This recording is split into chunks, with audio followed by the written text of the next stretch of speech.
দাদা এইটো কি হয়? এইটো আজি সকলো অসমবাসীক হেপ্পী দিৱালী। তো দিৱালীৰ গিফ্ট কালি এটা দিছিলোঁ আপোনালোকক, আজি আৰু এটা দেখাই আছোঁ। এইটো কালিটো বেলেগ আছিলে, আজিটো বেলেগ। মই খুলি আছোঁ, আপোনালোকক দেখাই আছোঁ। দিৱালীৰ গিফ্ট প্ৰত্যেক বছৰতে আহে আৰু 4-5টাকৈ আহে। এইবাৰ অলপ বেছি আহিছে, গোটেইকেইটা মই দেখাব পৰা নাই। আজি মাত্ৰ এইটো পালোঁ, সেইকাৰণে দেখাই আছোঁ আপোনালোকক। কিবা আহিছে চাব। এইবাৰ চানাৰ পেকেট দিছে, এইটো এটা চানা দিছে, ঠিক আছে। এইটো মিঠাই চাগে, মিঠাই। আৰু এটা দেখাই আছে,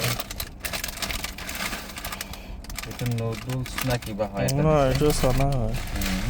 এইটো আৰু এটা চানা, ভুজিয়া। এইটো ভুজিয়া। এইটোও মিঠাইয়ে, সন্দেশ। সন্দেশ।